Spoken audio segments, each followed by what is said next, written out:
क्या तुमने कभी चीज को इतना कसकर पकड़ा है कि वह तुम्हें ही चोट पहुंचाने लगी हो? कोई रिश्ता, कोई याद, कोई बात जिसे तुम छोड़ नहीं पा रहे, लेकिन वह तुम्हें हर दिन तोड़ रही है।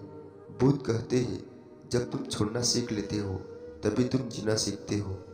यह कहानी एक ऐसे व्यक्ति की है जिसने सब कुछ अपने भीतर बांध रखा था, और एक दिन जब उसने छोड़ा तो पहली बार उसने खुद को आज़ाद महसूस किया।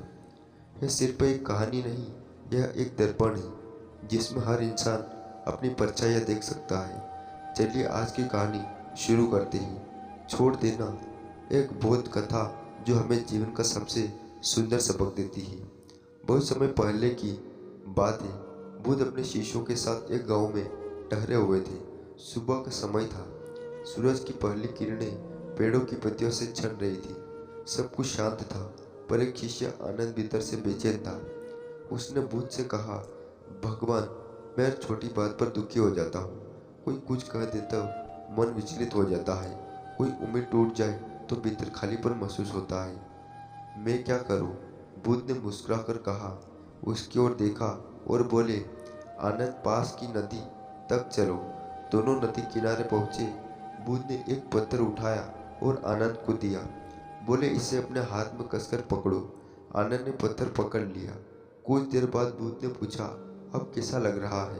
आनंद बोला, हाथ दुखने लगा है। बुद्ध शांत स्वर में बोले, अब इसे छोड़ दो।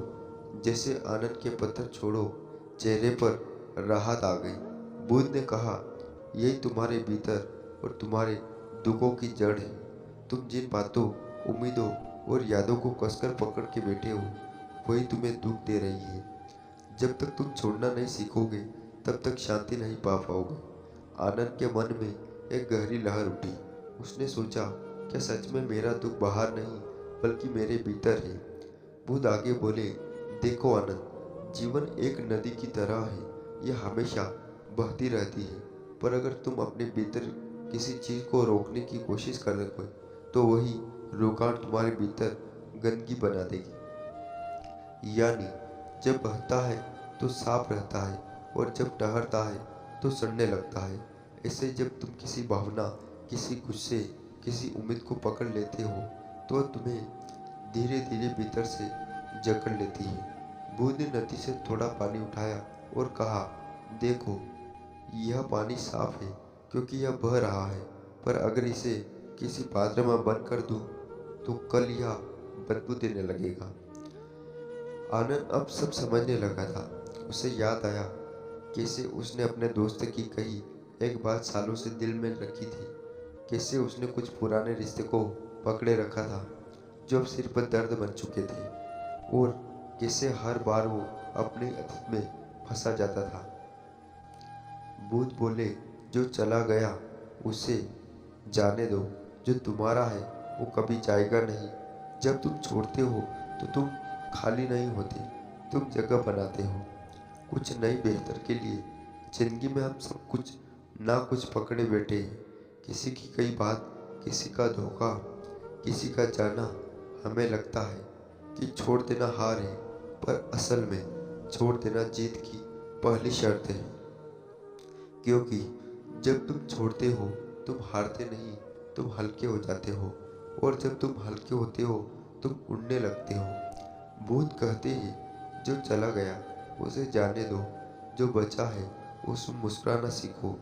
जीवन को पकड़कर मत रखो, उसे बहने दो, क्योंकि शांति किसी को पाने से नहीं बल्कि अपने भीतर की पड़ा ढीली करने से मिलती है। वो लोग जो तुम्हारे साथ रहने के लिए बने हैं वो रहेंगे ही, और वो जो नहीं बने हैं वो चाहे तुम कितना भी थामो फिसल जाएंगे। इसलिए हर दिन अपने भीतर झांको और देखो, क्या वह चीज़ सच में काम की है या सिर्फ एक बोझ है जिसे तुम भावनाओं के नाम पर उठा रहे हो। आनंद ने बुद्ध की बातों को सुना और एक लंबी सांस ली। पहली बार उसे लगा जैसे उसके भीतर का बोझ उतर गया हो। उसने मुस्कुराकर कहा, भगवान, अब मैं समझ में आया, मैं अपने दुखों को खुद धो रहा हूँ। बुद्ध बोले, हाँ आनंद, दुख बाहर से नहीं आते, वे भीतर जन्म लेते हैं। जब हम चीज़ों को जाने नहीं देते उस दिन से आनंद छोड़ना सीख लिया। अपनी उम्मीदें, अपनी शिकायतें, अपने डर, और जैसे जैसे उसने छोड़ा वैसे वैसे जीवन सुंदर होने लगा। कभी कभी छोड़ देना सबसे बड़ी साधना होती है, क्योंकि इस त्याग में ही स्वतंत्रता है और स्वतंत्रता में ही शांति। तो दोस्तों, अगर यह कहानी तुम्हारे दिल को छू गई तो इसे सिर्फ सुनो मत, इसे जीवन में उतारो। अगर तुम भी किसी चीज़ को पकड़े हुए हो, कोई पुरानी चोट, कोई पुराना रिश्ता, तो आज बस एक बार कोशिश करो छोड़ने की। शायद वहीं से तुम्हारी सच्ची यात्रा शुरू हो। अगर हमारे चैनल